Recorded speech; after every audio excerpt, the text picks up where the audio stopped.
السلام علیکم ورحمۃ اللہ وبرکاتہ۔ نحمده ونصلی علی رسولہ الکریم، اما بعد فاعوذ باللہ من الشیطان الرجیم، بسم اللہ الرحمن الرحیم، رب اشرح لی صدری ویسر لی امری واحلل عقدۃ من لسانی یفقہوا قولی۔ شہر رمضان الذی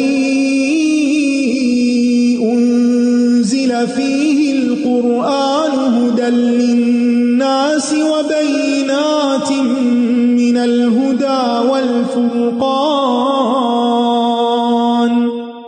فمن شہد منکم الشہر فلیصمه ومن كان مريضا أو على سفر فعدة من أيام أخر يريد الله بكم اليسر ولا يريد بكم العسر ولتكملوا العدة ولتكبروا الله على ما هداكم ولعلكم تشكرون۔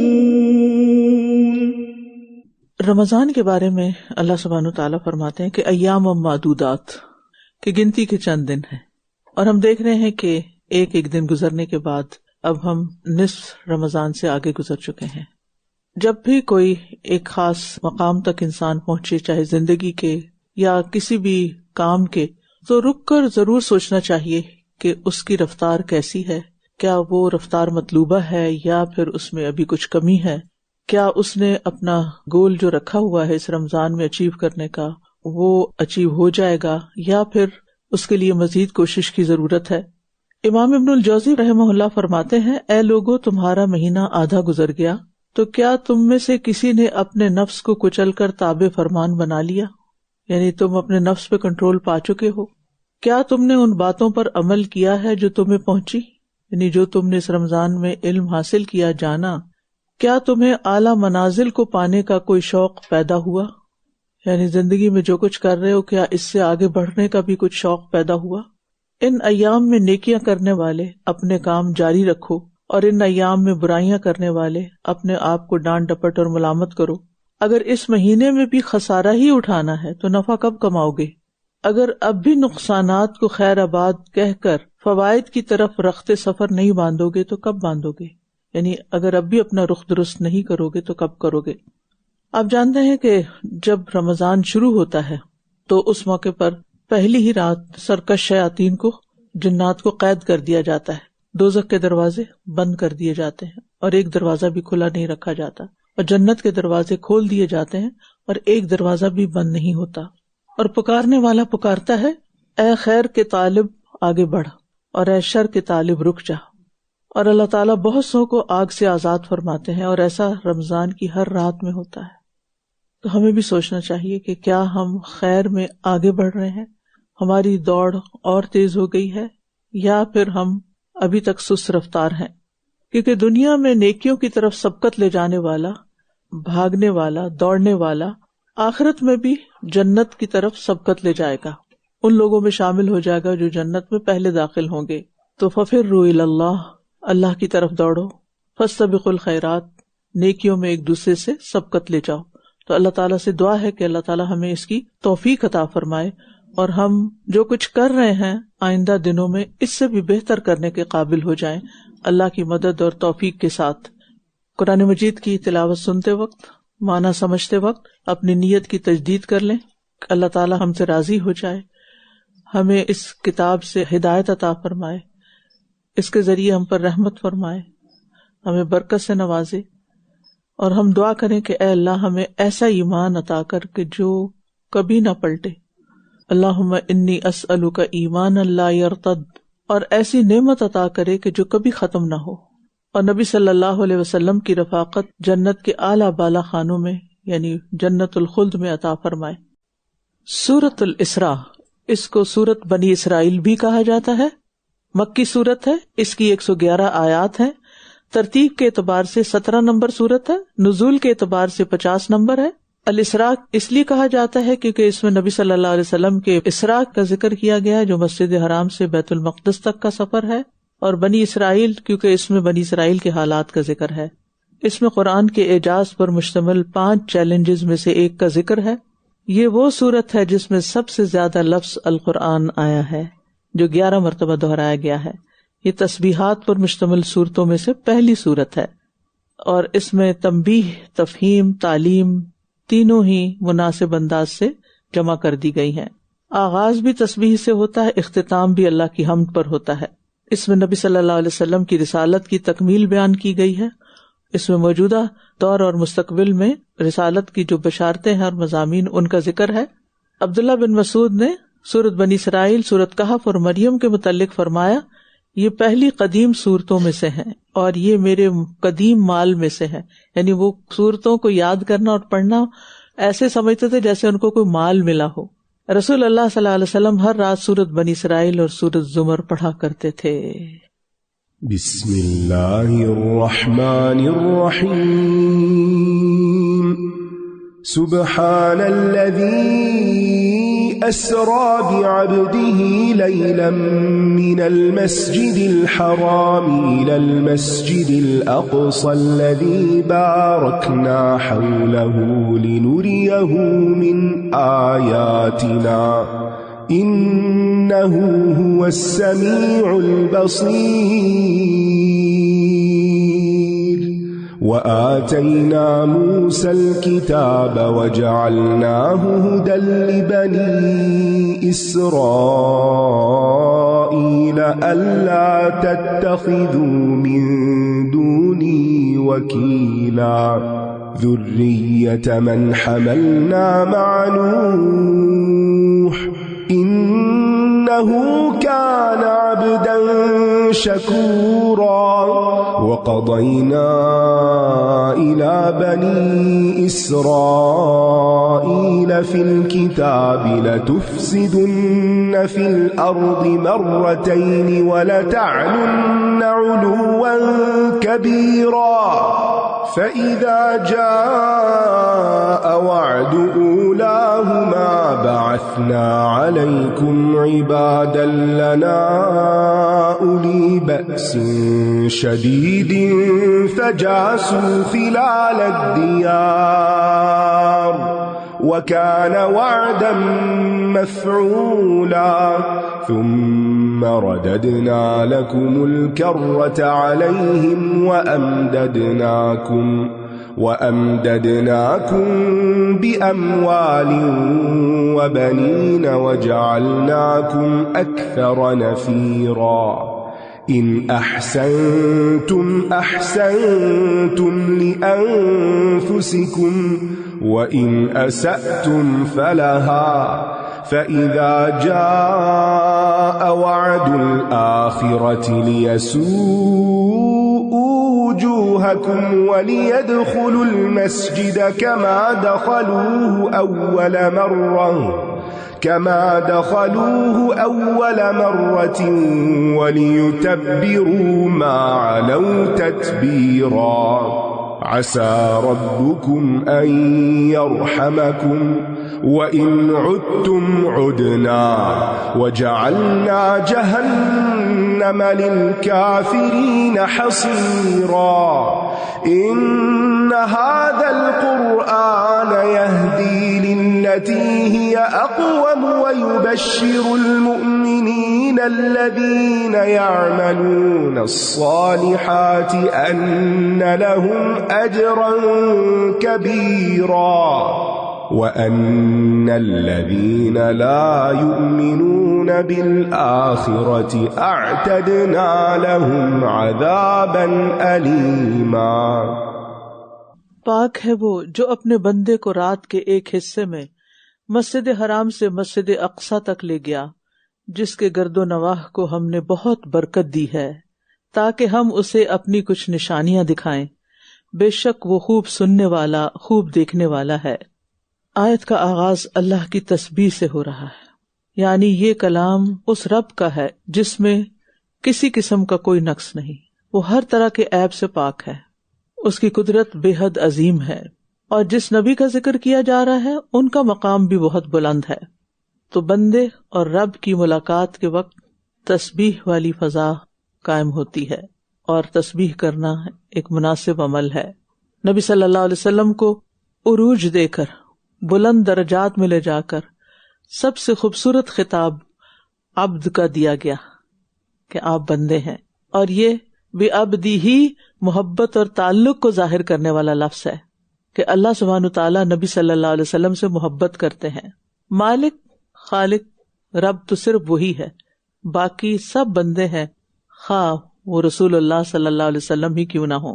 لہٰذا نبی صلی اللہ علیہ وسلم کو ان کے مقام سے، رتبے سے آگے نہیں بڑھانا چاہیے. جہاں تک واقعہ معراج کا تعلق ہے تو سیرت کی کسی کتاب سے اس کی تفصیل پڑھ لیجئے. اور پھر یہ واقعہ ان حالات میں پیش آیا جب نبی صلی اللہ علیہ وسلم پر مکہ میں آزمائش بہت سخت ہو گئی تھی. تو اس سے پتہ چلتا ہے کہ جب مشکل حالات آپ کو گھیر لیں اور آپ کو کوئی سہارا نہ ملے تو اللہ تعالیٰ کی طرف متوجہ ہو جائیں، وہاں سب کچھ ملے گا اور وہ آپ کو بلندیوں تک لے جائے گا. بندگی انسان کے بلند مقامات میں سے ہے، لہٰذا جب آپ سجدے میں سر رکھتے ہیں تو آپ اللہ کے سب سے زیادہ قریب ہوتے ہیں. بظاہر آپ زمین پر ہیں لیکن آپ کا کنیکشن بلندیوں والے رب کے ساتھ ہو جاتا ہے. تو جتنی زیادہ توحید گہری ہوتی جائے گی اور بندگی زیادہ ہوتی جائے گی اتنا ہی زیادہ انسان اللہ کے قریب ہوتا جائے گا. اور ہم نے موسیٰ کو کتاب دی اور اسے بنی اسرائیل کے لیے ہدایت کا ذریعہ بنایا کہ تم میرے سوا کسی کو کارساز نہ بنانا. ہدایت صرف وحی اور پھر رسولوں کی تعلیم میں ہے، اور زندگی کا اصل لطف اسی میں ہے. اے ان لوگوں کی اولاد جنہیں ہم نے نوح کے ساتھ سوار کیا، بے شک وہ بہت شکر گزار بندہ تھا. سورۃ النحل کے اختتام پر ابراہیم علیہ السلام کی صفت شاکر بتائی گئی، اور یہاں نوح علیہ السلام کو عبدن شکورا، بندہ اور شکر گزار. اور اس سے بنی اسرائیل کو ایمان اور عمل پر ابھارنا مقصود ہے. دیکھو تم کن لوگوں کی اولاد ہو. تمہارے باپ نوح علیہ السلام کس قدر شکر گزار تھے، وہ اللہ کے سوا کسی اور پر بھروسہ نہیں کرتے تھے. تو بندے کے لیے سب سے اعلیٰ صفت کیا ہے کہ وہ بندگی کرے، اور سب سے اعلیٰ مقام کیا ہے، شکر گزار بن جائے. اور پھر ذریۃ من حملنا مع نوح، تم ان لوگوں کی اولاد ہو جن نے نوح کے ساتھ سوار کیا گیا، یعنی وہ نوح علیہ السلام کے ساتھ چنے ہوئے لوگ تھے جو ان کے ساتھ گئے تھے. نیک صحبت انہوں نے اختیار کی تھی جو ان کی کامیابی کی علامت تھی. اور شکر زبان سے بھی ہونا چاہیے، دل سے بھی اور جوارح سے بھی. اور ہم نے بنی اسرائیل کو کتاب میں فیصلہ سنا دیا تھا کہ تم زمین میں 2 بار ضرور فساد برپا کرو گے اور تم بہت بڑی سرکشی کرو گے. پھر جب ان دونوں میں سے پہلے وعدے کا وقت آیا تو ہم نے تم پر اپنے سخت جنگجو بندوں کو بھیج دیا تو وہ گھروں کے اندر گھس گئے، اور یہ ایک ایسا وعدہ تھا جسے پورا ہو کر رہنا تھا. بنی اسرائیل کو پہلے بتا دیا اور ہماری امت کو خبر دے دی. کیوں؟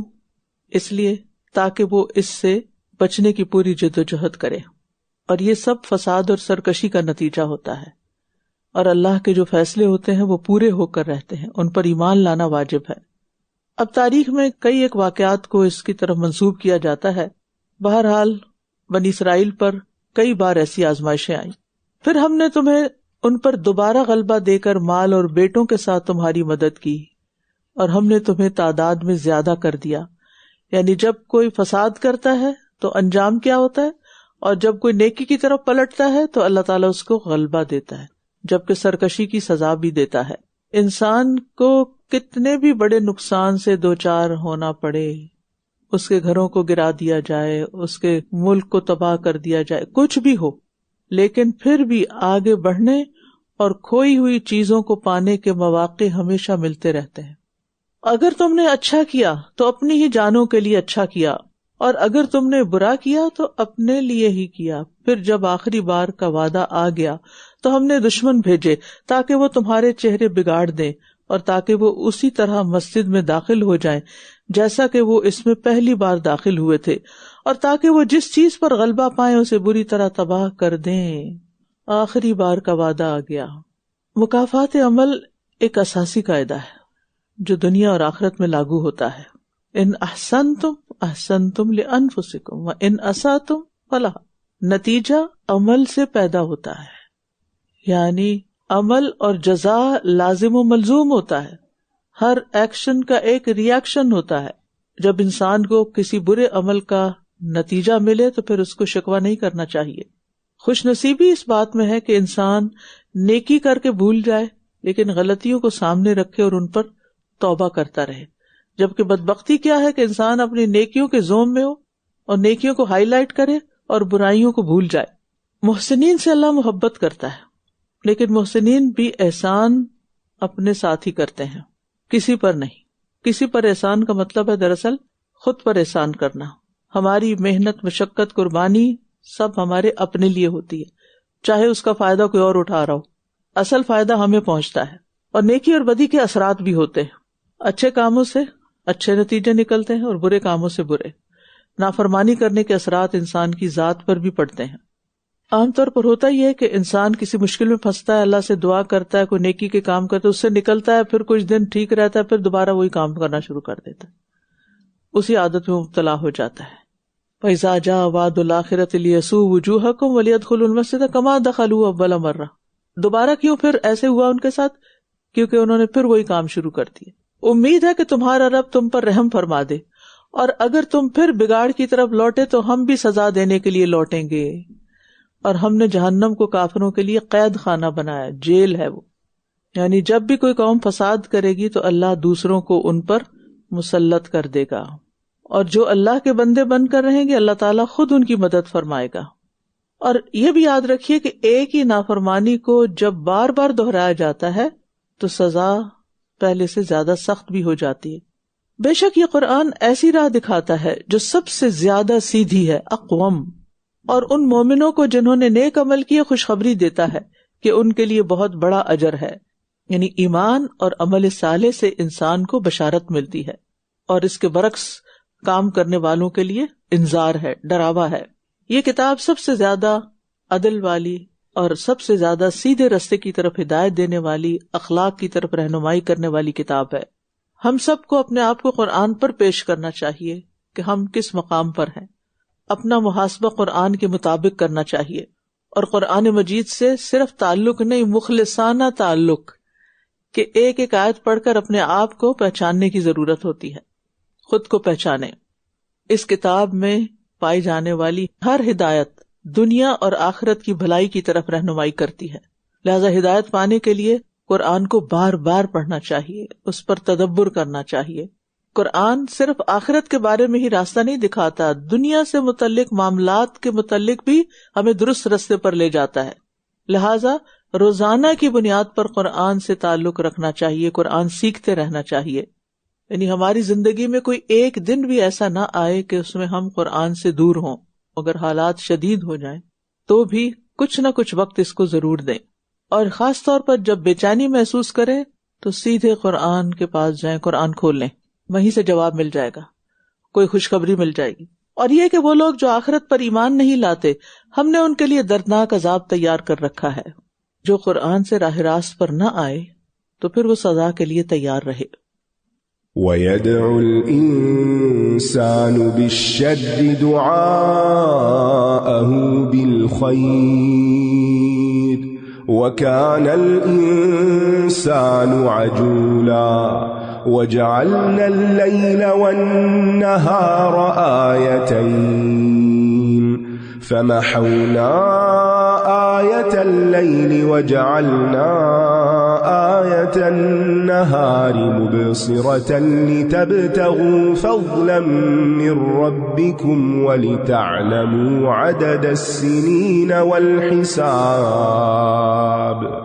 وَكُلَّ شَيْءٍ فَصَّلْنَاهُ تَفْصِيلًا وَكُلَّ إِنسَانٍ أَلْزَمْنَاهُ طَائِرَهُ فِي عُنُقِهِ وَنُخْرِجُ لَهُ يَوْمَ الْقِيَامَةِ كِتَابًا يَلْقَاهُ مَنشُورًا اقرأ كتابك كفى بنفسك اليوم عليك حسيبا من اهتدى فإنما يهتدي لنفسه ومن ضل فإنما يضل عليها ولا تزر وازرة وزر أخرى وما كنا معذبين حتى نبعث رسولا وإذا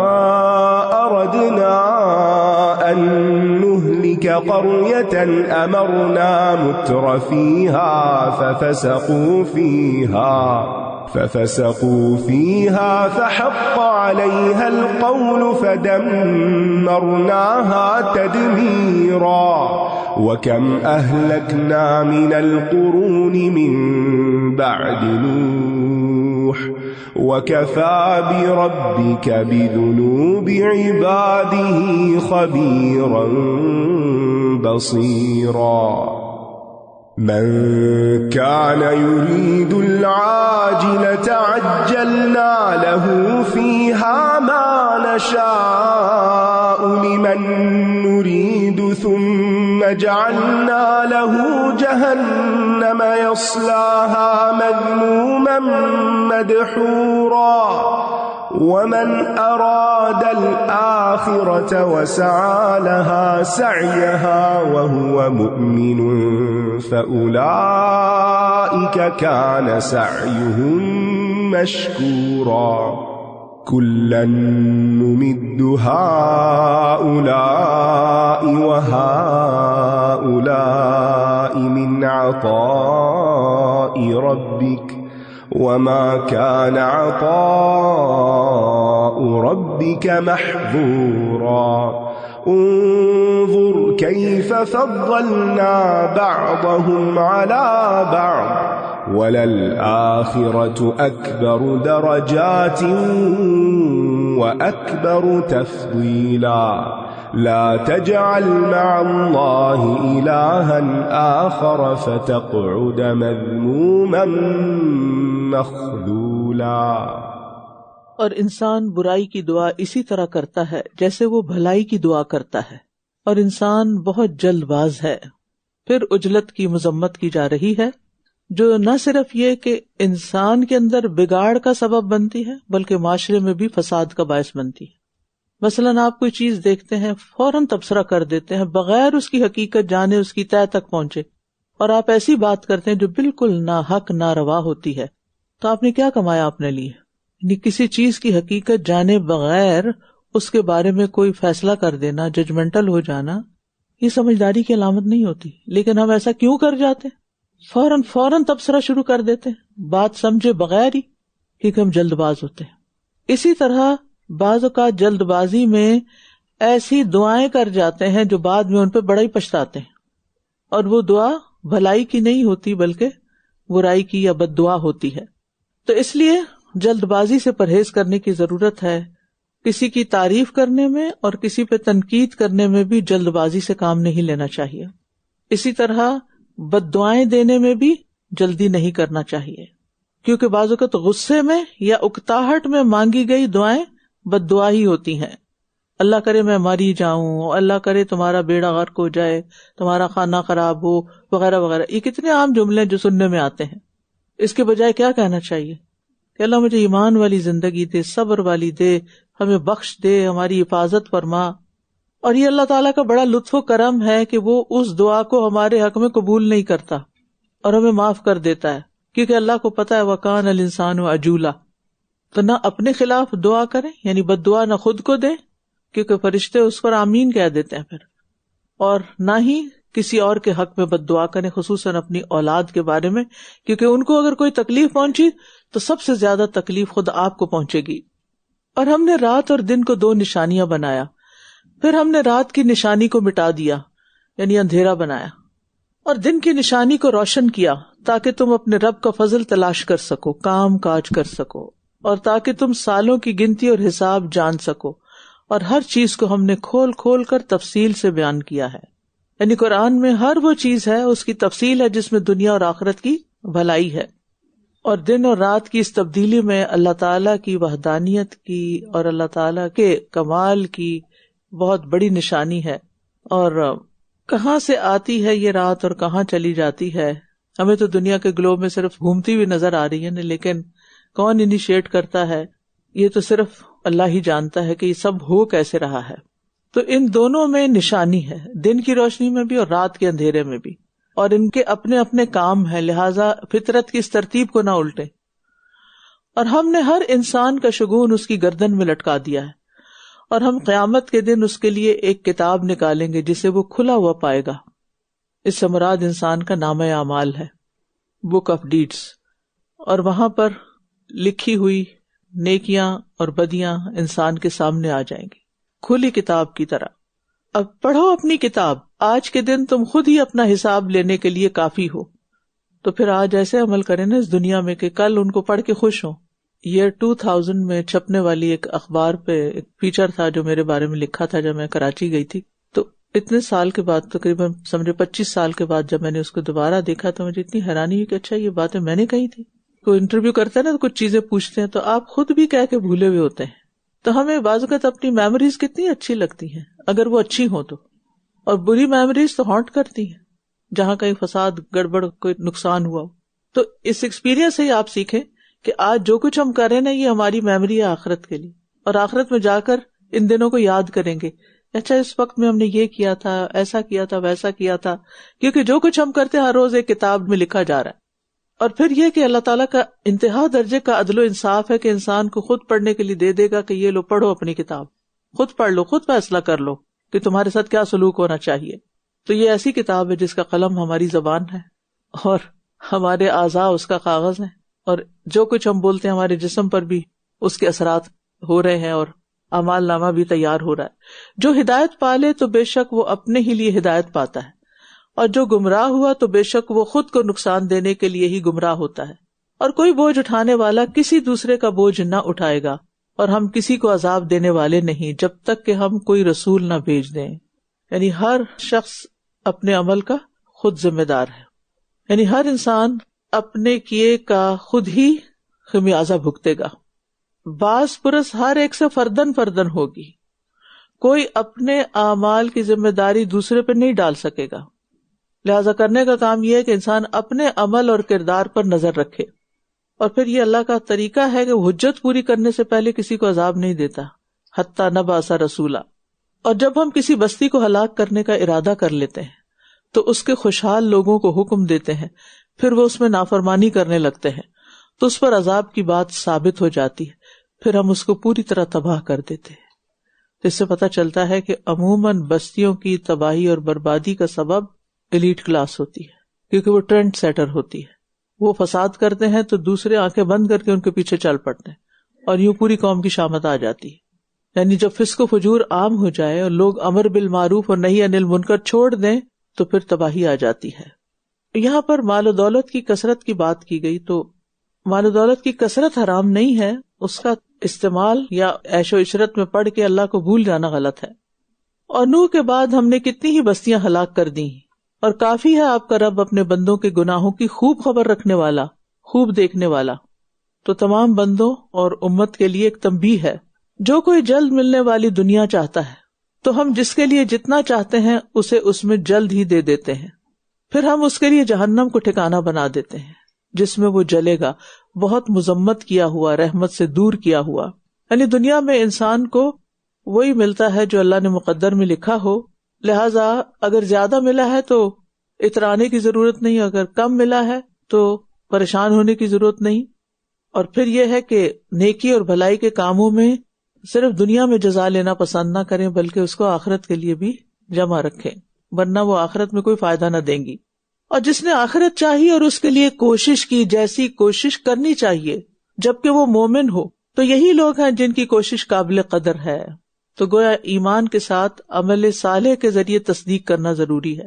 یعنی عمل کی قبولیت کی جو شرائط یہاں بتائی گئی ہیں وہ کیا ہیں؟ نمبر 1 وَهُوَ مُؤْمِنٌ، نمبر 2 اراد الآخرہ یعنی اخلاص، اور نمبر 3 جتنی کوشش کرنی چاہیے اتنی لازم کی جائے، سعی لہا سعیہا.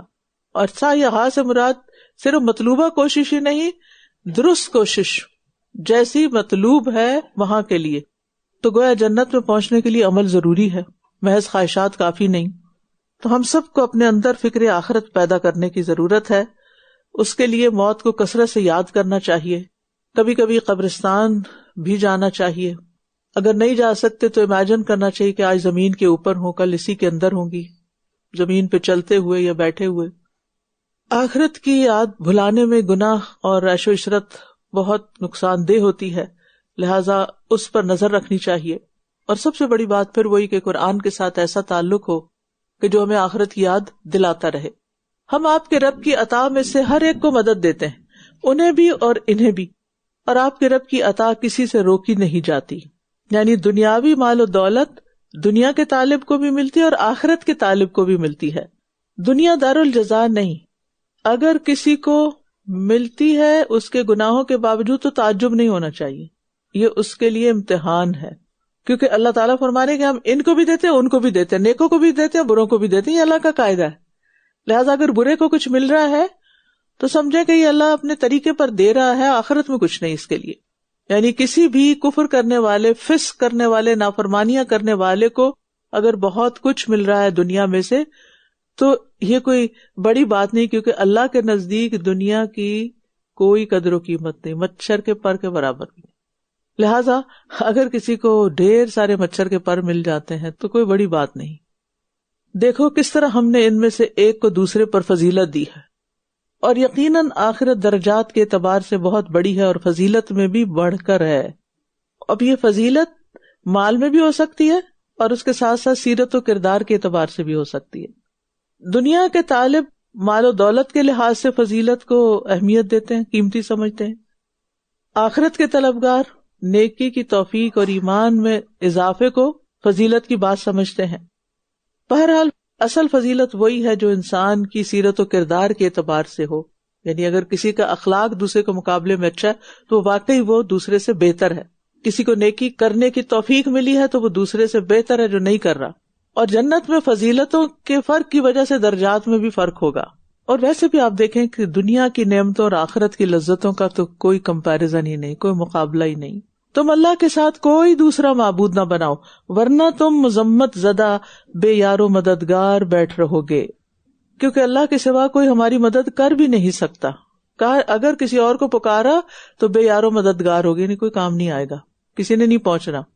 یعنی جو اللہ کے سوا اوروں سے توقعات رکھتا ہے اس کی حسرتیں ناقابل بیان ہیں، کیونکہ اس نے ایسے دروازے کو کھٹکھٹایا جس کے اندر ہے ہی کوئی نہیں، وہ کون نکلے گا مدد کے لیے؟ تو یہ مشرک کی ذلت اور بے بسی کی تصویر ہے۔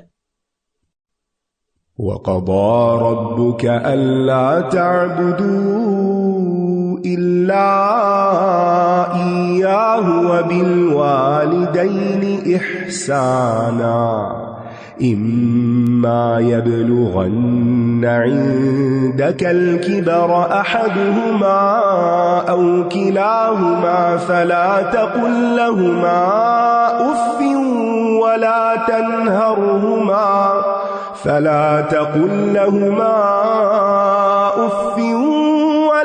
تَنْهَرْهُمَا وَقُل لَّهُمَا قَوْلًا كَرِيمًا واخفض لهما جناح الذل من الرحمة وقل رب ارحمهما كما ربياني صغيرا ربكم أعلم بما في نفوسكم إن تكونوا صالحين فإنه كان للأوابين غفورا وآت ذا القربى حقه والمسكين وابن السبيل ولا تبذر تبذيرا إن المبذرين كانوا إخوان الشياطين وكان الشيطان لربه كفورا وإما تعرضن عنهم ابتغاء رحمة من ربك ترجوها فقل لهم قولا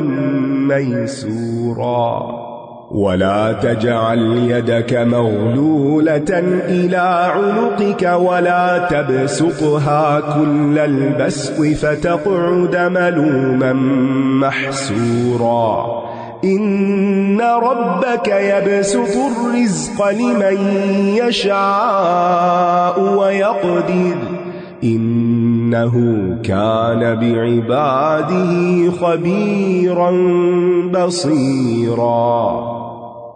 اور آپ کے رب نے فیصلہ کر دیا کہ تم اس کے سوا کسی کی عبادت نہ کرنا اور والدین کے ساتھ احسان کرنا۔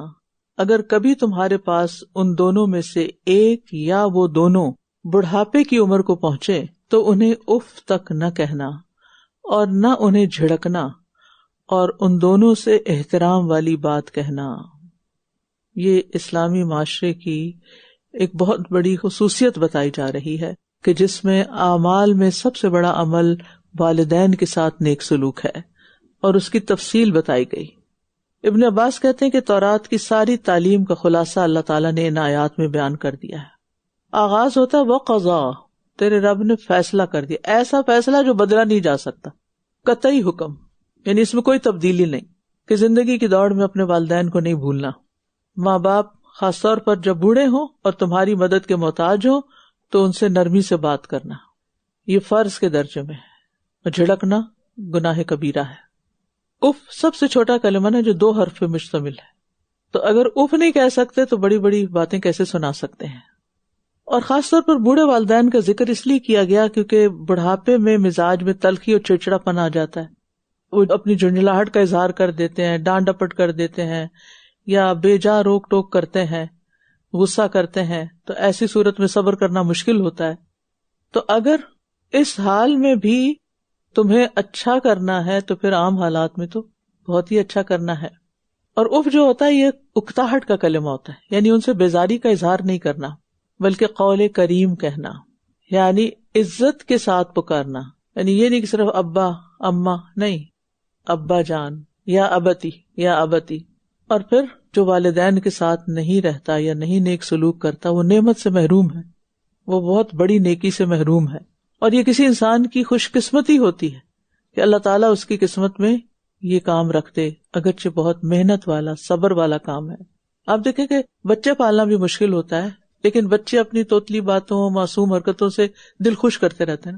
والدین کو سنبھالنا زیادہ مشکل کام ہوتا ہے، وہ بھی بچے بن جاتے ہیں لیکن ان کے رویے میں تلخی زیادہ ہو جاتی، خوشی کی بات کم ہی کرتے ہیں، الا ماشاء اللہ جس کو اللہ توفیق دے۔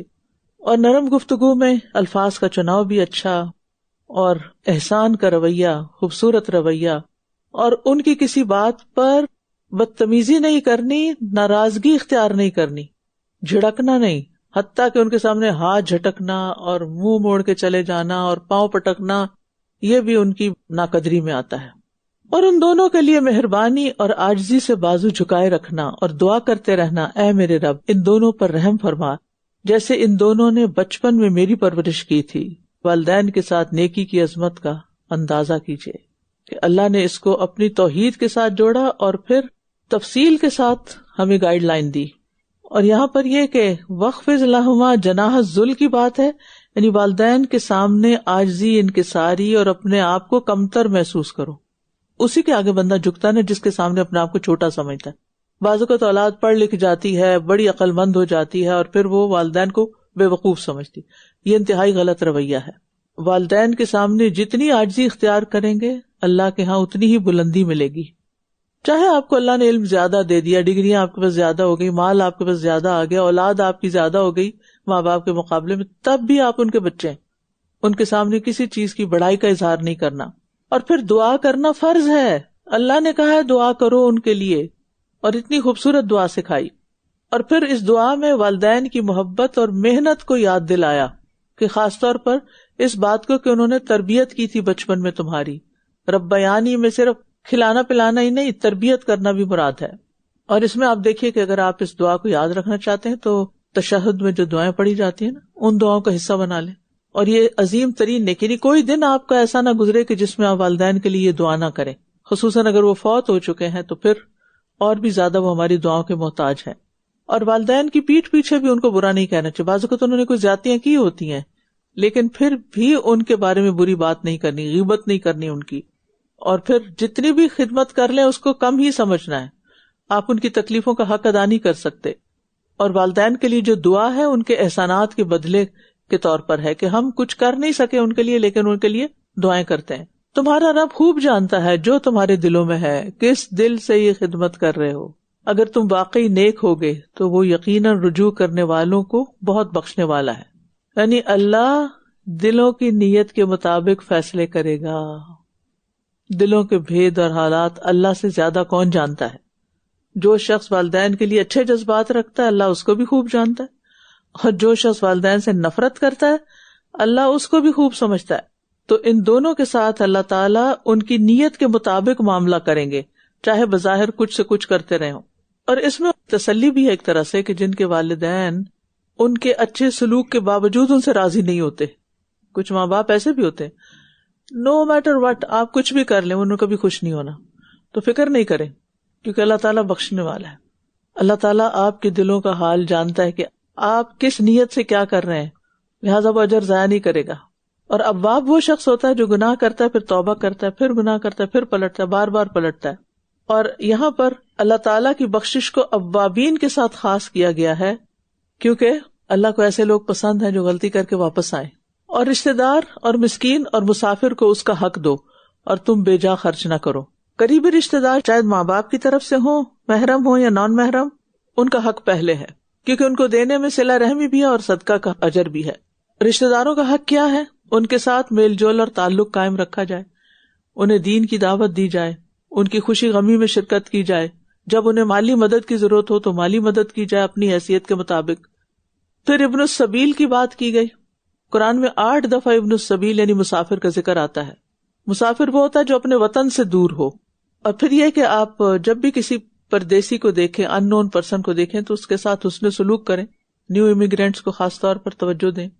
اور تبذیر سے مراد ضرورت سے زیادہ خرچ کرنا، اپنوں کو چھوڑ کے غیروں پہ خرچ کرنا. یعنی والدین ترس رہے ہیں، رشتہ دار ترس رہے ہیں، اور آپ اپنے دوستوں کو ہی روز دعوتیں کر کر کے بلا کے کھلائے جا رہے ہیں. ایسی مثالیں ہیں نا معاشرے کے اندر، ہر روز پارٹی ہو رہی ہے اور ماں دور بیٹھی بیٹے کے کسی عنایت کے انتظار میں ہے کہ مجھے بھی کچھ بھیج دے گا. اور ایسا عموماً دیکھا گیا ہے کہ جب ان کو دنیاوی اعتبار سے کچھ ترقی مل جاتی ہے، کسی بڑے عہدے پہ پہنچ جاتے ہیں، تو پھر وہ اپنے ہی جیسے لوگوں کو خوش کرنے میں اپنا مال زیادہ تر لگانے لگتے ہیں، رشتہ داروں کو بھول جاتے ہیں. اسی طرح تبذیر میں ناپسندیدہ گناہ والی، فسق و فجور والی جگہوں پہ خرچ کرنا بھی آ جاتا ہے. پھر اسی طرح ایسی چیزوں پہ خرچ کرنا جو ضروریات زندگی میں سے نہ ہوں، صرف فخر اور نمود و نمائش کے لیے خرچ کرنا، اور فسق و فجور کے کاموں میں خرچ کرنا، یہ اسراف سے بھی زیادہ برا کام ہے. بے شک فضول خرچ لوگ شیطانوں کے بھائی ہیں، اور شیطان اپنے رب کا بہت ناشکرا ہے. یعنی بے جا خرچ نہیں کرنا چاہیے، جہاں ضرورت ہو ضرور خرچ کریں، لیکن بس خیال آ گیا، دل چاہا، کچھ لوگوں کو عادت ہو جائے انہوں نے کچھ نہ کچھ تو خرچنا ہے، ضرورت ہے یا نہیں، بیکار کی چیزیں خرید کے گھر بھر لیں گے اور پھر گراج سیل لگا دیں گے. مال کے بارے میں انسان جواب دہ ہے، اس لیے سوچ سمجھ کے خریداری کیا کریں. اور اسراف اور تبذیر میں فرق ہے. اسراف حلال چیز پر حد سے زیادہ خرچ کرنا، تبذیر کم ہو یا زیادہ کسی حرام چیز پر، ناجائز چیز پر خرچ کرنا. فضول خرچی کرنے والے دراصل ناشکرے ہوتے ہیں، اللہ کی نعمت برباد کرتے ہیں. تو ہر معاملے میں تبذیر سے بچنا چاہیے. تبذیر صرف کھانے پینے میں نہیں ہوتی، بلکہ جہاں بھی آپ خرچ کرتے ہیں جو ناجائز ہے اس میں تبذیر پائی جاتی. اور اگر تم اپنے رب کی متوقع رحمت کے انتظار میں ان لوگوں سے اعراض کرنا چاہو تو ان سے نرمی اور آسانی والی بات کرو. یعنی رشتہ داروں سے سختی اور بد اخلاقی سے پیش نہیں آنا چاہیے. بعض اوقات انسان ان کا مطالبہ پورا نہیں کر سکتا تو پلائٹلی بات کر لیں، آرام سے بات کریں، احترام سے بات کریں، تکبر سے نہیں، سختی اور شدت سے نہیں. بعض اوقات ایسا ہوتا ہے نا کوئی سوال کر لیتا ہے لیکن آپ دے نہیں پاتے، ہوتا نہیں آپ کے پاس، تو معذرت کر لیں. کچھ الفاظ ہیں جو پازیٹیو ڈکشنری ہوتی ہے نا، وہ ہمیں سیکھنے چاہیے، ہمیں آنے چاہیے اور ایسے مواقع پر استعمال کرنے چاہیے. کبھی کسی کو سوری کہہ دینا، کسی سے ایکسکیوز کر لینا، معذرت کر دینا، تھینکس بول دینا، کسی کو اپریشیٹ کر دینا، کسی کا دل بڑھا دینا، یعنی اچھے اچھے الفاظ آپ کو مل جائیں گے. ان کو ڈکشنری میں ڈال لیں اپنی، اور جو دل دکھانے والے الفاظ ہیں ان کو باہر نکال دیں، ریپلیس کر دیں. اور نہ تو تم اپنے ہاتھ کو اپنی گردن سے بندھا ہوا رکھو، یعنی بخل کرنا، اور نہ ہی تم اسے پوری طرح پھیلا دو، ورنہ تم ملامت زدہ، حسرت زدہ ہو کر بیٹھ رہو گے. یہاں انفاق کا ادب بیان کیا جا رہا ہے، یعنی نہ تو بخل کرو، انسان کے پاس جو کچھ ہے بس اسے روک کے رکھے اور کسی پہ کچھ بھی خرچ نہ کرے، نہ خود پہ کرے نہ کسی اور پر۔ ابن حجر کہتے ہیں کہ بخل ان ضروریات پر خرچ نہ کرنے کا نام ہے جن پر خرچ کرنا وقت اور حالات کا تقاضا ہو۔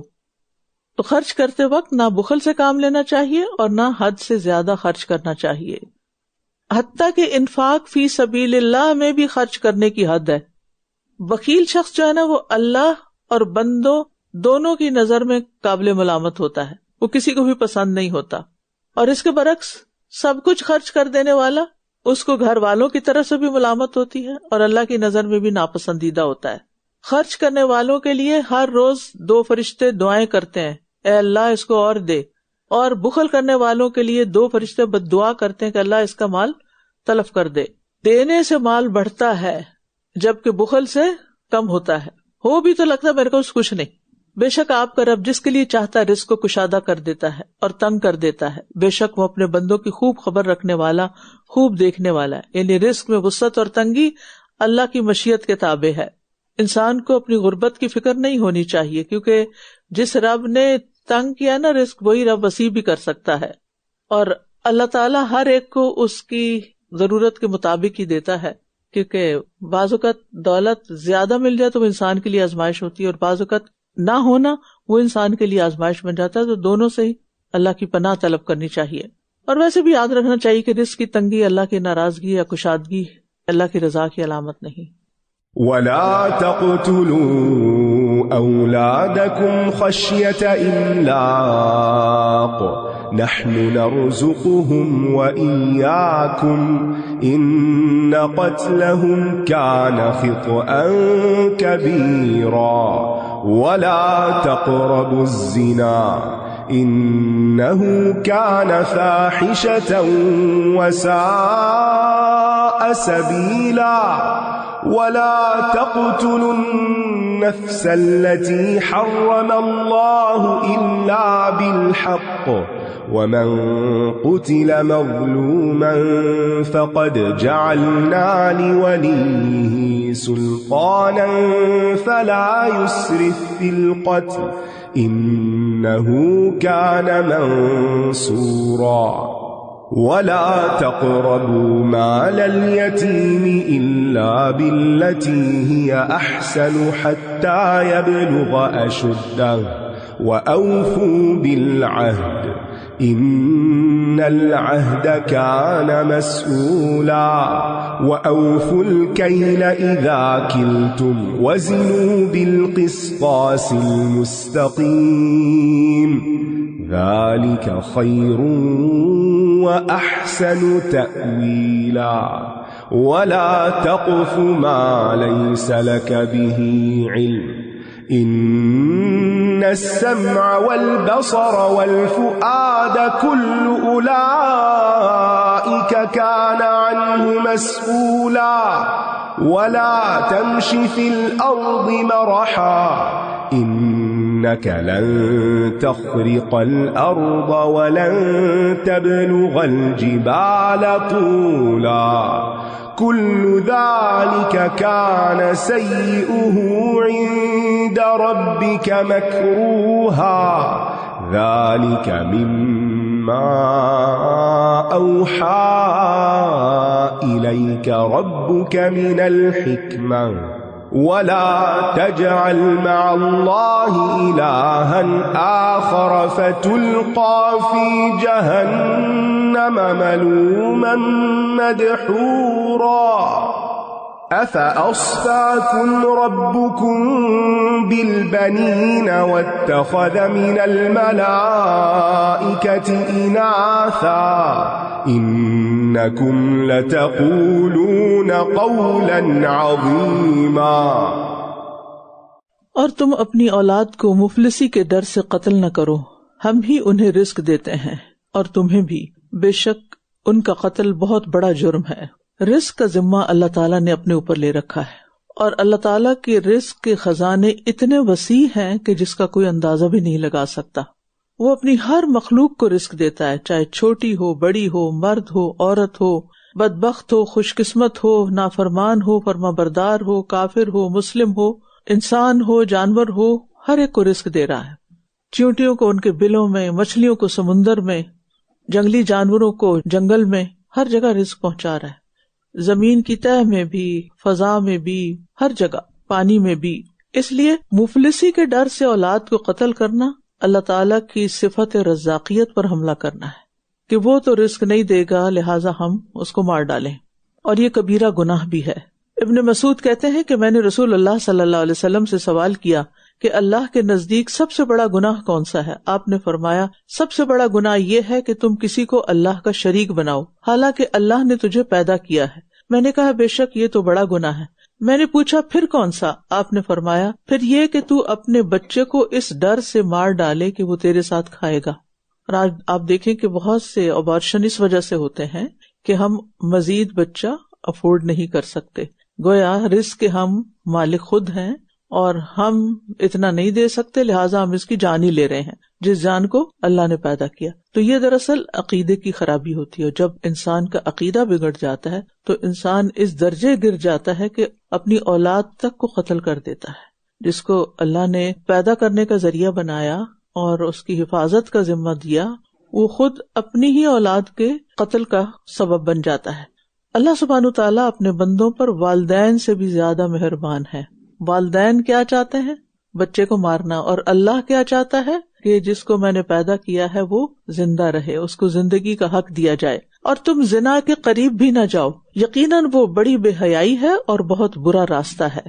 قریب بھی نہ جاؤ، زنا کرنے کی بات یہاں نہیں ہو رہی کہ زنا نہ کرو، بلکہ کہا زنا کے قریب بھی نہ جاؤ، یعنی ان راستوں پر بھی نہ جاؤ، ان کاموں کے قریب بھی نہ جاؤ، ان سے بچو جو انسان کے اندر ایسی شہوت جگاتے ہیں کہ وہ زنا تک پہنچ جاتا ہے.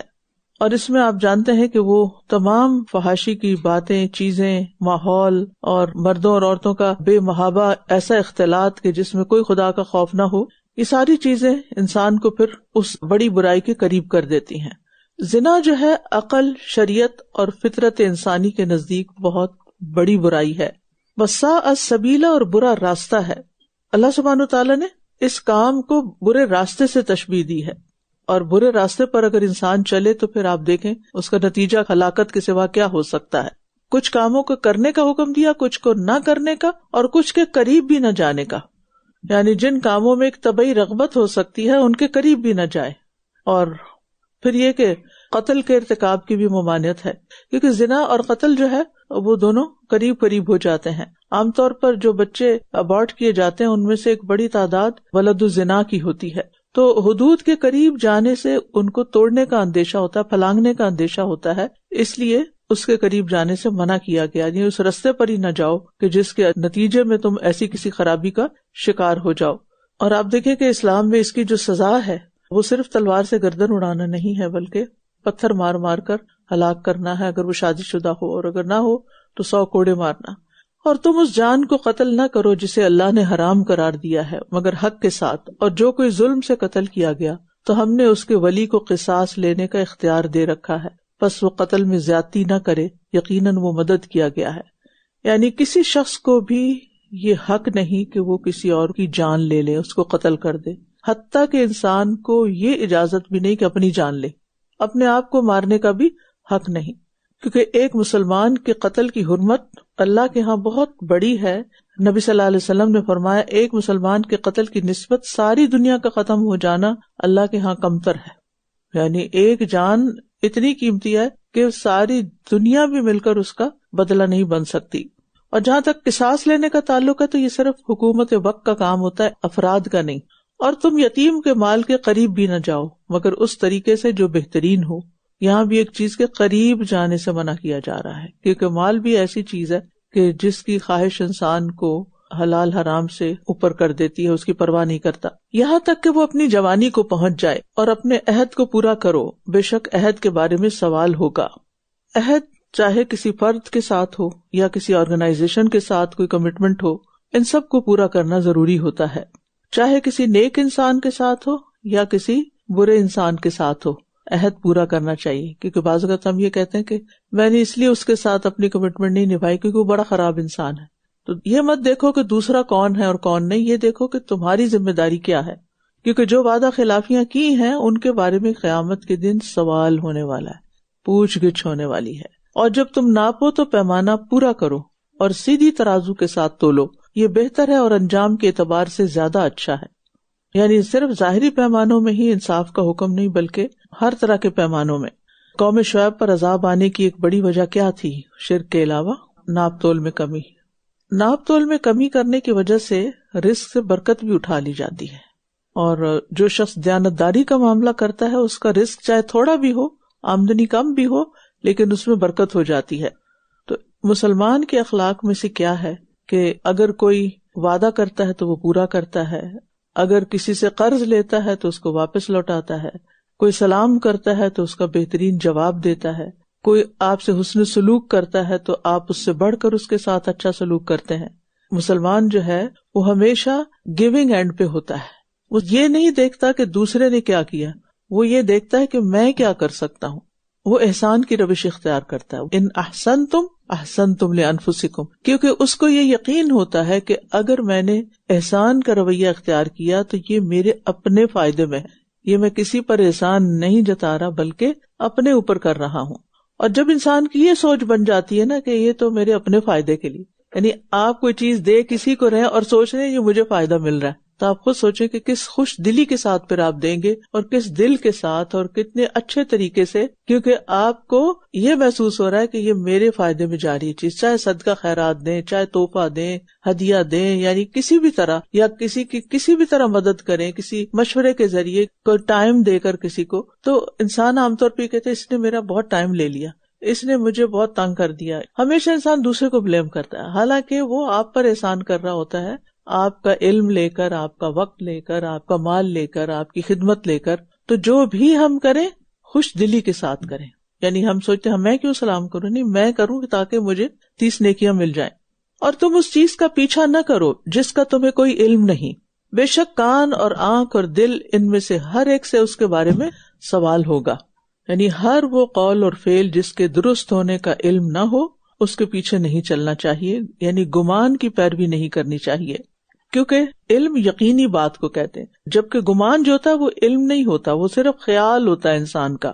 اور اس سے یہ بھی بات پتہ چل رہی ہے کہ ہر سنی سنائی بات کو بلا تحقیق آگے نہیں بیان کرنا چاہیے، اور خصوصاً کسی چیز کے بارے میں شک ہو، جب پوری معلومات نہ ہو اور اس میں جھوٹ کا اندیشہ ہو تو پھر ان باتوں کو ایک طرف رکھ دینا چاہیے. لا تقف ما لیس لک بہ علم. اور اسی میں یہ چیز بھی آ جاتی ہے کہ جس فیلڈ کے بارے میں علم نہیں اس کے بارے میں بات نہ کریں. آج کل آپ دیکھیں کہ ہر دوسرا شخص ریلیجن کا ایکسپرٹ بنا ہوا ہے، ہر معاملے میں اس کو اپنی رائے دینی ہوتی ہے. ہر چیز میں ہم چاہے صحت کا معاملہ ہو یا دین کا معاملہ ہو یا دنیا کا یا آخرت کا یا کسی کی پرسنل لائف کا، ہم سمجھتے ہیں شاید ہم ہی ہر چیز کے ٹھیکیدار ہیں اور ہم نے ہی ہر ایک مسئلے کو حل کرنا ہے اور ہم ہی ہر چیز کو اپنے کنٹرول میں کر لیں. تو یہ درست نہیں، کیونکہ بہت سے لوگ جنہیں دینی معلومات بہت کم ہوتی ہیں لیکن وہ بہت یوز لیس ٹاک کر رہے ہوتے ہیں، بحث کر رہے ہوتے ہیں جس کا کوئی نتیجہ بھی نکلنے والا نہیں ہوتا. اسی طرح اگر آپ ماہر طبیب نہیں ہیں، آپ کا علم طب میں پورا درک نہیں ہے، تو آپ دوسروں کو مفت کے مشورے نہ دیں. اور اسی طرح لوگوں پر ناحق الزام نہ رکھیں اور بے بنیاد باتوں کو آگے نہ بڑھائیں، بغیر تحقیق کے بات کو پھیلائیں نہیں، کیونکہ سوشل میڈیا کے آج کے اس دور میں یہ چیز اور بھی زیادہ بڑھ گئی ہے. اس چھوٹی سی مثال دیتی ہوں. کل مجھے کسی نے کلپ بھیجا اور نیچے لکھا سبحان اللہ، دیکھیں کیا معجزہ ہے فلاں فلاں. ویڈیو کیا تھی؟ ویڈیو میں تھا کہ یہ برازیل میں سال میں ایک دفعہ ایسا موسم آتا ہے کہ سمندر الگ الگ ہو جاتا ہے اور اس میں سے لوگ گزرتے ہیں، اور پھر وہ تصویر بھی دکھائی ہوئی اور ساتھ لکھا ہوا کہ موسیٰ علیہ السلام یہاں سے گزرے تھے. میں نے پلٹ کے ان کو لکھا کہ موسیٰ علیہ السلام برازیل میں آئے تھے. یعنی آگے فارورڈ کرنے سے پہلے اتنا تو سوچ لینا چاہیے کہ یہ بات تو سب کو معلوم ہے نا کہ موسیٰ علیہ السلام کہاں بھیجے گئے تھے. تو اس میں آپ دیکھیے کہ ہم بعض اوقات بلا تحقیق چیزیں سبحان اللہ کر کے آگے بھیجنا شروع کر دیتے. تو پہلے اس کو تھوڑا سا دیکھیں، نہیں پتا کسی سے پوچھ لیں کہ واقعی یہ کنفرمڈ بات ہے، کیونکہ جس چیز سے بھی انسپائر ہوتے ہیں بس فوراً آگے کرتے ہیں. تو ہمیشہ یاد رکھنا چاہیے کہ ہمارا معاملہ اللہ کے ساتھ ہے، اور اللہ تعالیٰ ہمیں ہر جگہ دیکھتا ہے، اور یہ زندگی ایسے نہیں کہ جو مرضی کر لیں اور کسی نے پوچھنا نہیں. ہمارے ہر فعل کے بارے میں ایک چیک رکھا جا رہا ہے کہ ہم کرتے کیا ہیں. اور یہ جو حصہ ہے نا، ان السمع والبصر والفؤاد کل اولئک کان عنہ مسئولا، تو اس میں سمع، بصر اور فؤاد تینوں کے بارے میں سوال ہونے والا ہے. اب اس میں مثلاً اگر آپ اکیلے ہیں اور فون استعمال کر رہے ہیں، کوئی نہیں دیکھ رہا، اور آپ ایسی چیز دیکھ رہے ہیں جو کسی کے سامنے نہیں دیکھ سکتے، آپ وہ سن رہے ہیں جو کسی کے سامنے نہیں سن سکتے، اور آپ وہ سوچ رہے ہیں جو کسی اور کو نہیں دکھا سکتے، تو پھر اللہ سے ڈرنا چاہیے، کیونکہ اللہ کے ہاں یہ سب کچھ ریکارڈ ہو رہا ہے. اور تم زمین پر اتراتے ہوئے نہ چلو، نہ تو تم زمین کو پھاڑ سکتے ہو اور نہ ہی بلندی میں پہاڑوں کو پہنچ سکتے ہو. ہمارا دین یعنی دین اسلام ہمیں رہن سہن سکھاتا ہے، ادب آداب سکھاتا ہے، اچھی معاشرت سکھاتا ہے کہ کیسے یعنی اچھی سوسائٹی بنتی ہے، کیا ٹریٹس ہونے چاہیے لوگوں کے اندر، چلنا پھرنا کیسے ہونا چاہیے، گفتگو کیسی ہونی چاہیے اور چال کیسی ہونی چاہیے. یہ سب چیزیں بھی ہمیں قرآن سے بتائی جا رہی ہیں کہ زمین پہ اتراتے ہوئے نہ چلو. مرح کہتے ہیں حد سے بڑی خوشی جس میں تکبر شامل ہو جاتا ہے، یعنی متکبر لوگوں کی طرح جو اکڑتے ہیں اپنی دنیا کی دولت پر، اس طرح کی چال نہ چلو. اور پھر یہ ہے کہ تواضع جو ہے وہ اللہ سبحانہ تعالیٰ کو پسند ہے، تکبر مومن کی صفت نہیں ہوتی. قارون کو اس کے تکبر کی وجہ سے زمین میں دھنسا دیا گیا تھا، اور اسی طرح ایک شخص کو اپنی خوبصورتی پر تکبر کرتے ہوئے اللہ نے زمین میں دھنسا دیا. حدیث میں آتا ہے کہ بنی اسرائیل میں سے ایک شخص ایسا جوڑا پہن کر جو اسے بہت پسند تھا اور بالوں میں کنگھی کیے ہوئے اتراتا ہوا جا رہا تھا کہ اللہ تعالیٰ نے اسے زمین میں دھنسا دیا. اب وہ قیامت تک اسی طرح دھنستا چلا جائے گا. تو اس لیے اللہ سے ڈرنا چاہیے، اور کسی بھی چیز پر ایسا فخر نہیں ہونا چاہیے کہ جو وبال جان بن جائے. حتیٰ کہ ہمیں تو یہ کہا گیا کہ نماز کے لیے بھی آؤ تو سکون سے آؤ، آرام سے آؤ، کیونکہ انسان کی چال اس کی شخصیت کی آئینہ دار ہوتی ہے، اور جس طرح انسان چلتا ہے پھر اس کے مطابق اس کے دل اور دماغ پر اس کے اثرات بھی ہوتے ہیں، پھر اس کی سوچیں بھی ویسے ہونے لگتی ہیں. تو ایک چیز کی اصلاح ہوگی تو دوسری کی بھی ہو جائے گی. یہ سب ایسے کام ہیں جن کی برائی آپ کے رب کے نزدیک سخت ناپسندیدہ ہے، یعنی ان امور کی ممانعت ہے اور یہ مکروہ ہے. یہ حکمت کی ان باتوں میں سے ہیں جو آپ کے رب نے آپ کی طرف وحی کی ہیں، اور تم اللہ کے ساتھ کوئی دوسرا معبود نہ بناؤ، ورنہ تم ملامت کیے ہوئے دھتکارے ہوئے جہنم میں ڈال دیے جاؤ گے. نصیحتوں کا آغاز بھی توحید سے ہوا اور اختتام بھی شرک سے بچنے پر ہو رہا ہے. جتنی بھی حکمت کی باتیں ہیں، اخلاق کی باتیں ہیں، عبادات ہیں، سب کی بہتری اور قبولیت کا انحصار توحید پر ہے. اور ان میں سے کسی بھی بات پر، یہ جتنی بھی باتیں یہاں کی گئی ہیں، اعتراض کرنے سے پہلے ضرور سوچ لیں کہ یہ اللہ کا حکم ہے اور اللہ تعالیٰ کی طرف سے ہمیں یہ لائف سٹائل دیا گیا ہے، اور اس میں ہم اپنی مرضی سے تبدیلی نہیں کر سکتے. اور اگر اللہ نے آپ کو یہ اخلاق دے دیا ہے جو قرآن کا اخلاق ہے، تو پھر اس پر ثابت قدمی کی بھی دعا کریں، کیونکہ انسان کی ایک ویکنس یہ ہے کہ وہ ماحول سے بڑی جلدی متاثر ہوتا ہے. اگر وہ 2-4 لوگوں کو اکڑ کر چلتے ہوئے دیکھے گا تو وہ بھی ساتھ ان کے ویسا ہی چلنا شروع کر دے گا. تو اس لیے جو آپ کے اپنے اصول ہیں، جو قرآن و سنت کی روشنی میں آپ نے اپنی زندگی گزارنے کے لیے طے کیے ہیں، ہر ماحول میں اور ہر جگہ ان پر فرم رہیں، اور اللہ تعالیٰ سے دعا کرتے رہیں کہ وہ صحیح چیز پر آپ کو استقامت عطا فرمائے. کیا پھر تمہارے رب نے تمہیں بیٹوں کے ساتھ چن لیا اور خود اپنے لیے فرشتوں کو بیٹیاں بنا لیا؟ در حقیقت تم بہت بڑی بات کہہ رہے ہو. کسی انسان کے لیے اس سے بڑی کوئی جہالت نہیں ہو سکتی کہ وہ اپنے رب کو نہ پہچانے. یعنی یہ جہالتوں میں سے سب سے بڑی جہالت ہے کہ رب کون ہے، کیا اس کی اولاد ہے یا نہیں ہے. اول تو ہے ہی نہیں، لیکن یہاں پہلے تو اولاد قرار دی اور پھر اس کے لیے بیٹیاں مخصوص کر دی. تو یہ ان کا محض ایک قول ہے جو حقیقت سے خالی ہے، بالکل بے بنیاد بات ہے، اور بہت بڑی بات ہے اللہ کے نزدیک جس پر پکڑ ہو سکتی ہے.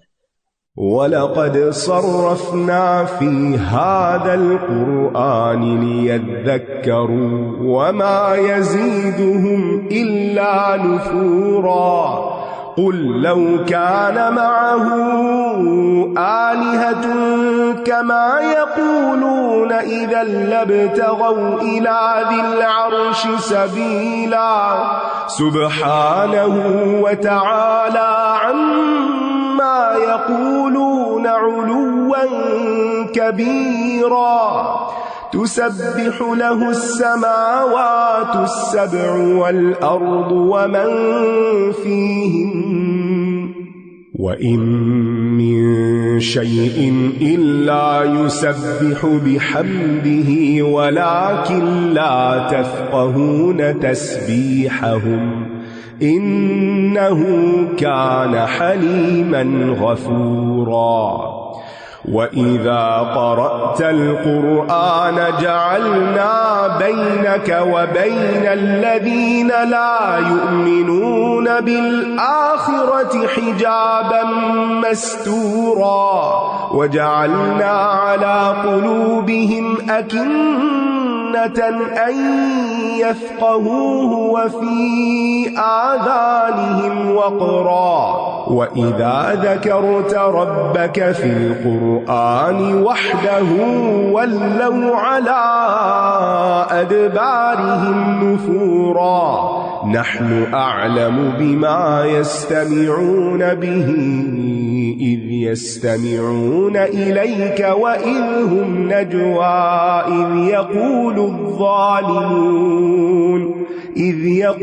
الظَّالِمُونَ إِن تَتَّبِعُونَ إِلَّا رَجُلًا مَسْحُورًا انظُرْ كَيْفَ ضَرَبُوا لَكَ الْأَمْثَالَ فَضَلُّوا فَلَا يَسْتَطِيعُونَ سَبِيلًا وَقَالُوا أَإِذَا كُنَّا عِظَامًا وَرُفَاتًا أَإِنَّا لَمَبْعُوثُونَ خَلْقًا جَدِيدًا قُلْ كُونُوا حِجَارَةً أَوْ حَدِيدًا أَوْ خَلْقًا مِّمَّا يَكْبُرُ فِي صُدُورِكُمْ فَسَيَقُولُونَ مَن يُعِيدُنَا قُلِ الَّذِي فَطَرَكُمْ أَوَّلَ مَرَّةٍ فَسَيُنْغِضُونَ إِلَيْكَ رُؤُوسَهُمْ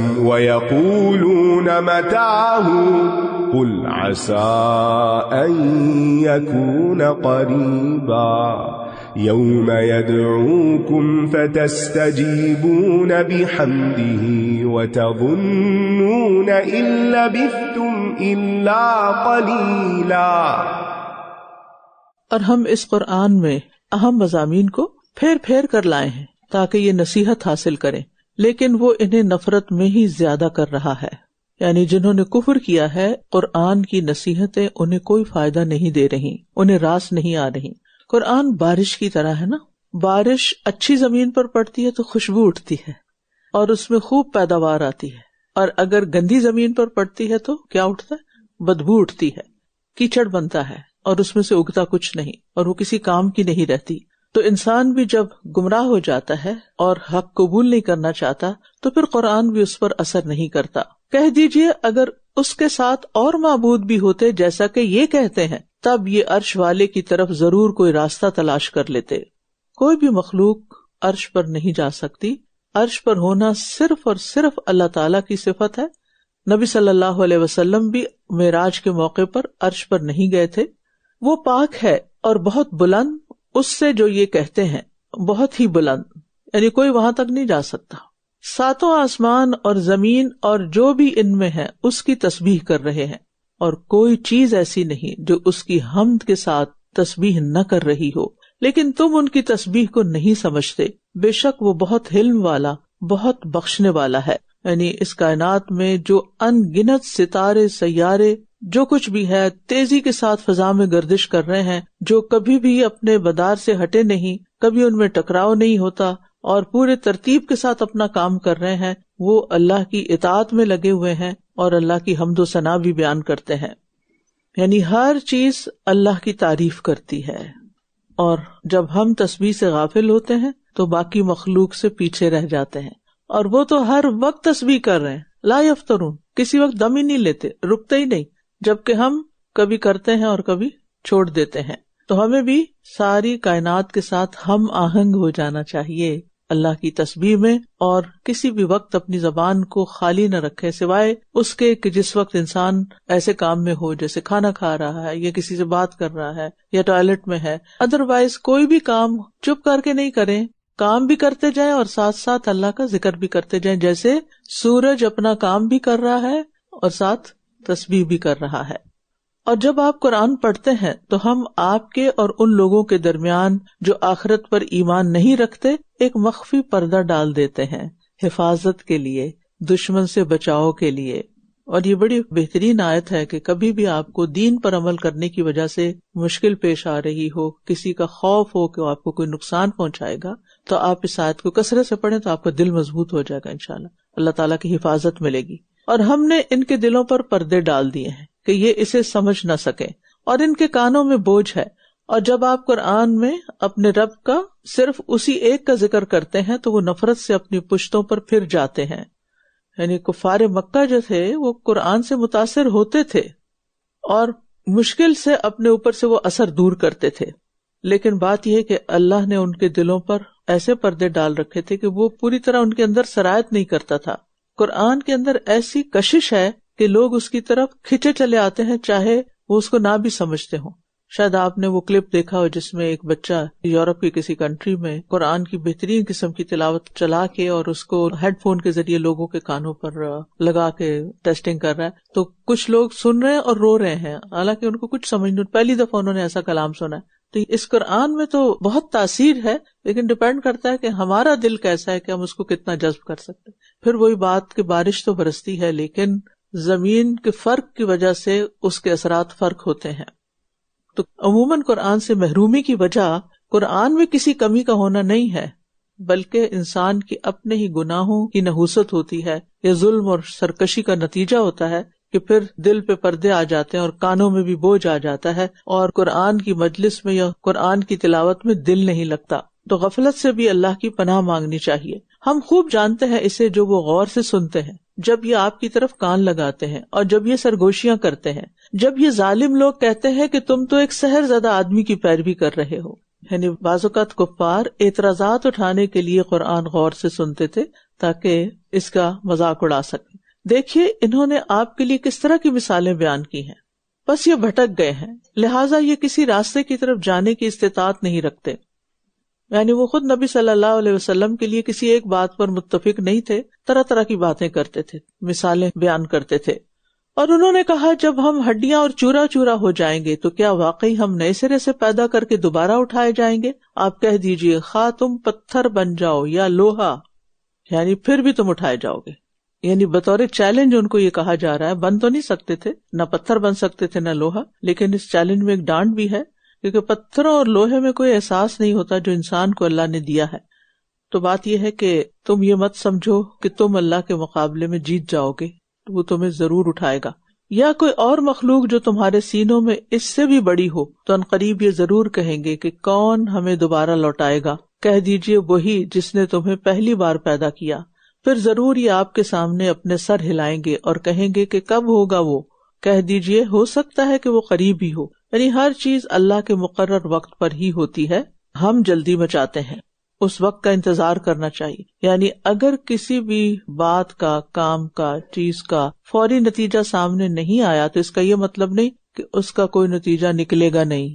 نتیجہ تو نکلے گا، ہر نیک عمل کا بھی نتیجہ نکلنے والا ہے اور برے کا بھی نکلنے والا ہے، لیکن اللہ نے اس کے لیے ایک وقت مقرر کر رکھا ہے. جس دن وہ تمہیں پکارے گا تو تم اس کی حمد کرتے ہوئے جواب دو گے اور تمہیں یقین آ جائے گا کہ تم دنیا میں بہت تھوڑا ٹھہرے تھے. انسان کی چونکہ فطرت میں توحید ہے نا، دنیا میں ماحول نے اس کے اوپر ایسی لیئر چڑھا دی ہے کہ خیر اندر چھپ گئی ہے کہیں. جب انسان مر جائے گا اور دوبارہ اٹھے گا تو اس کی فطرت جاگ جائے گی اور وہ خود بخود اللہ کی حمد کرتے ہوئے اٹھے گا. اور زندگی آپ دیکھیں اس مختصر سے عرصے کا نام ہے. نہ ہونے، ہونے اور پھر نہ ہونے میں بہت تھوڑا وقفہ ہے. ہزاروں سال بھی انسان جی لے تو ایک دن تو جانا ہے، اور آخرت میں یہ دنیا کا وقت بہت کم محسوس ہوگا. وَتَظُنُّونَ إِن لَبِثْتُمْ إِلَّا قَلِيلًا. وآخر دعوانا ان الحمد للہ رب العالمین. سبحانک اللہم وبحمدک اشہد ان لا الہ الا انت استغفرک واتوب الیک. السلام علیکم ورحمۃ اللہ وبرکاتہ. اللهم اجعل القرآن ربيع قلبي ونور صدري. اللهم اجعل القرآن ربيع قلبي ونور صدري. اللهم اجعل القرآن ربيع قلبي ونور صدري.